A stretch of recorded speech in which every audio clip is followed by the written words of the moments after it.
The three laughing friends who knew the secret of life. Once upon a time, in the heart of the Nordic lands, there lived three inseparable friends, Agnar, Harald, and Odin. Known far and wide as the three laughing friends, they shared a single, joyous purpose: to laugh. They wandered from village to town, never seeking riches or fame. Instead, wherever they went, they would stand in the village square and burst into pure, unrestrained laughter. At first, people would stare, but soon, something magical would happen.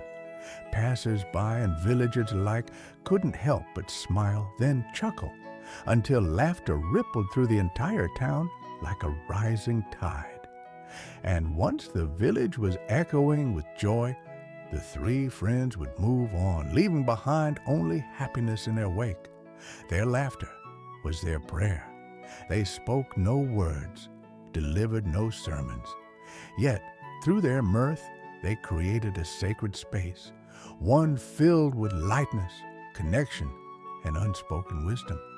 All across the Nordic lands, they were revered, not as prophets or sages, but as something far rarer, souls who had discovered how to truly live.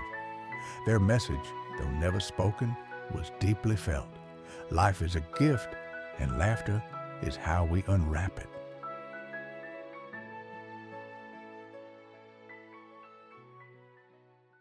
Years passed, and the trio continued their joyful journey. But one day, in a northern village blanketed in snow, Odin passed away. Word of his death spread quickly. People left their work and rushed to the village square, curious to witness how Agnar and Harald would respond to such a loss. Surely now the laughter would end. But to everyone's astonishment, the two remaining friends laughed even harder. Laughter that echoed through the cold air with warmth and wonder. Shocked, a few villagers approached and asked, "Why are you laughing when your dear friend has just died?"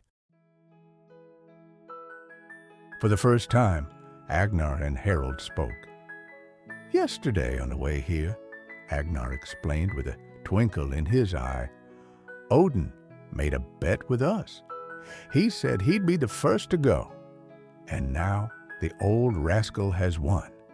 He even left us a will." The villagers blinked, unsure whether to laugh or mourn. Harald nodded. "He left very clear instructions. According to tradition, we're supposed to wash his body and dress him in clean clothes. But Odin insisted we leave him just as he arrived.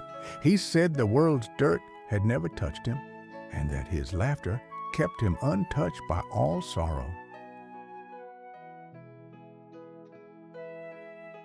And so, in the faded light of day, they placed Odin's body on a wooden boat.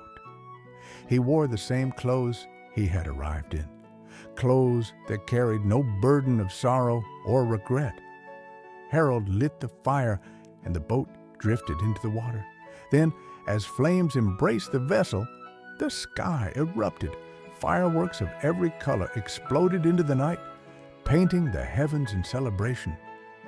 Gasps of awe turned into roars of laughter as the villagers, overwhelmed by joy and wonder, joined Agnar and Harald in a final tribute. They laughed, not out of denial or madness, but in honor of a friend who had lived well, loved deeply, and laughed until the very end. So remember this. Perhaps the reason we are here is simple: to laugh, to live, to find joy even in sorrow. When life weighs heavy, look in the mirror and laugh. For it is your joy that keeps you truly alive.